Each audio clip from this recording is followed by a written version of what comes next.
Nining katapusang simana sa ato ang liturhikanhong kalendaryo sa simbahan, madunggan nato diha sa mga pagbasa naghisgot may tungod sa katapusan sa panahon. Nining pagtapos sa panahon, eventually kita usab magunahuna o kamatayon. Si Jesus mingon sa ito Ebanghelyo, kining tanan nga nakita ninyo, apan moabot ang panahon nga walay bisan usa ka bato nga magpabilin sa nahimutangan niini. Kita nahibalo nga ang atong kinabuhi nining kalibutan na matapos.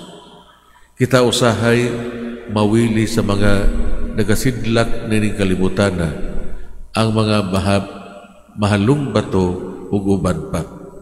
Pero kining mga pulong ni Jesus nagpahinumdom kanato nga adunay maayo nga nagpaabot kanato. Si Kristo ipasalig nga mubalik siya aron kuhaon kita niya ngadto sa lugar nga diin siya nagpuyo uban sa Amahan. Taliwala sa mga kagubot nining panahona, si Kristo mihatag nining maong tambag. Ayaw kamo palimbong, ayaw kamo kahadlok.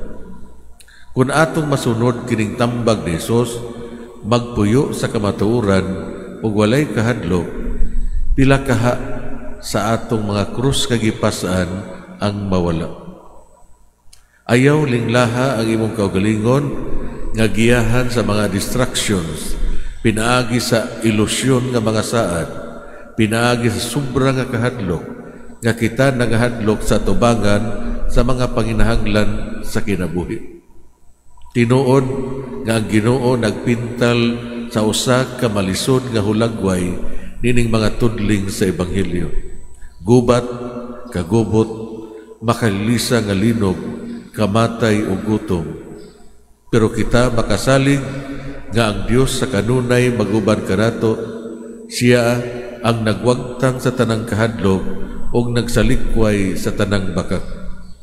Siya ang Ginoo sa kinabuhi o sa kasaysayan, o kana naghimo sa tanan nga kalainan. Amen. May nagpalihog para sa katalingbanong pag-ampo.